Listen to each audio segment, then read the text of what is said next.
Let's make quick comment. नमस्कार, मैं हूँ Rakhi Jain. Let's make quick comment में आपका स्वागत है। आज हम बात करेंगे 2025 के नोबेल शांति पुरस्कार की। इस साल ये सम्मान मिला है वेनेजुएला की विपक्षी नेता मारिया कोरिना मचाडो को। नॉर्वेजियन नोबेल कमेटी ने उन्हें चुना है उनके अथक प्रयासों के लिए जो वेनेजुएला में लोकतंत्र को मजबूत बनाने और तानाशाही से शांतिपूर्ण तरीके से लोकतंत्र की ओर संक्रमण के लिए किए गए हैं। ये पुरस्कार न सिर्फ मारिया की मेहनत को मान्यता देता है, बल्कि दुनिया भर में लोकतंत्र के संघर्ष को भी प्रेरणा देता है। आइए जानते हैं कौन है मारिया और क्या महत्व है इस पुरस्कार का। सबसे पहले जानते हैं क्या है नोबेल शांति पुरस्कार। ये दुनिया का सबसे प्रतिष्ठित पुरस्कार है जो शांति और मानवाधिकारों के क्षेत्र में योगदान देने वालों को दिया जाता है। अल्फ्रेड नोबेल की वसीयत से शुरू हुआ यह पुरस्कार हर साल ओस्लो में घोषित होता है। 2025 का पुरस्कार 10 अक्टूबर को घोषित किया गया। इस साल का फोकस रहा है लोकतंत्र की रक्षा पर, खासकर उन देशों में जहां सत्ता का दुरुपयोग हो रहा है। मारिया कोरिना मचाडो को यह पुरस्कार मिलना वेनेजुएला की राजनीतिक स्थिति पर भी रोशनी डालता है। मारिया का जन्म 1967 में काराकास, वेनेजुएला में हुआ। वो एक इंजीनियर हैं। उन्होंने कैथोलिक यूनिवर्सिटी ऑफ एंडीज से इंडस्ट्रियल इंजीनियरिंग की डिग्री ली, लेकिन उनका सफर राजनीति की ओर मुड़ा। 2000 के दशक की शुरुआत में वो सक्रिय हुई। उन्होंने सुमाते नाम की एक गैर सरकारी संस्था की स्थापना की जो वोटर एजुकेशन और पारदर्शिता पर काम करती थी। 2010 में वो वेनेजुएला की नेशनल असेंबली की सदस्य चुनी गई, जहां उन्होंने विपक्ष का मजबूत नेतृत्व किया। मारिया हमेशा से उदार आर्थिक सुधारों की समर्थक रही हैं।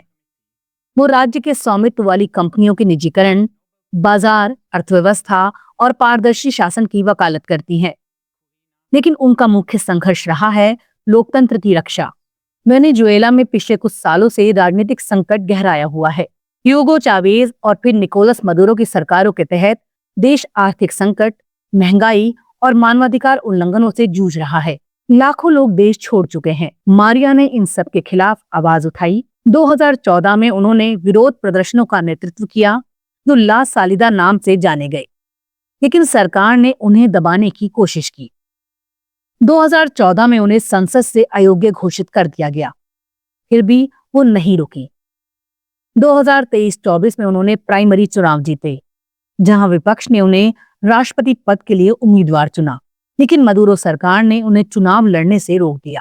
मारिया की खासियत है उनका अहिंसक संघर्ष। वो हमेशा शांतिपूर्ण तरीकों से बदलाव की बात करती हैं। नोबेल कमेटी ने ठीक यही सराहा है, तानाशाही से लोकतंत्र की ओर शांतिपूर्ण पहल।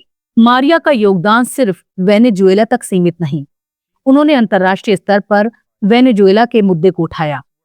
संयुक्त राष्ट्र, ओएस जैसे मंचों पर वो बोलती रहीं। उनके प्रयासों से दुनिया का ध्यान वेनेजुएला की स्थिति पर गया। 2025 के चुनावों में मदुरो की विवादास्पद जीत के बाद मारिया ने शांतिपूर्ण विरोध जारी रखा। वो कहती है कि लोकतंत्र सिर्फ चुनाव नहीं, बल्कि अधिकारों की रक्षा है। उनके अभियान में महिलाओं और युवाओं की बड़ी भूमिका रही है। मारिया खुद एक मां है और वो कहती हैं उनका संघर्ष आने वाली पीढ़ियों के लिए है। नोबेल कमेटी का कहना है कि मारिया का काम दुनिया भर के लोकतंत्र समर्थकों को प्रेरित करेगा। वेनेजुएला में यह पुरस्कार विपक्ष को नई ऊर्जा दे सकता है, लेकिन चुनौतियां बाकी हैं। मदुरो सरकार ने पुरस्कार की आलोचना की है, इसे विदेशी हस्तक्षेप बताया है। वहीं अमेरिका और यूरोपीय देशों ने सराहना की। अमेरिकी राष्ट्रपति डोनाल्ड ट्रंप ने इसे अपनी नीतियों की जीत बताया। मारिया ने पुरस्कार मिलने पर कहा, ये मेरी नहीं बल्कि वेनेजुएला वासियों की जीत है। उन्होंने अमेरिका से और समर्थन मांगा, लेकिन शांतिपूर्ण समाधान पर जोर दिया। वेनेजुएला अभी संकट में है। आर्थिक प्रतिबंध, तेल उत्पादन में गिरावट और राजनीतिक अस्थिरता, लेकिन मारिया जैसे नेता उम्मीद की किरण है। ये पुरस्कार दुनिया को याद दिलाता है कि शांति सिर्फ युद्ध का होना नहीं, बल्कि न्याय और स्वतंत्रता भी है। क्विक कमेंट में फिलहाल इतना ही।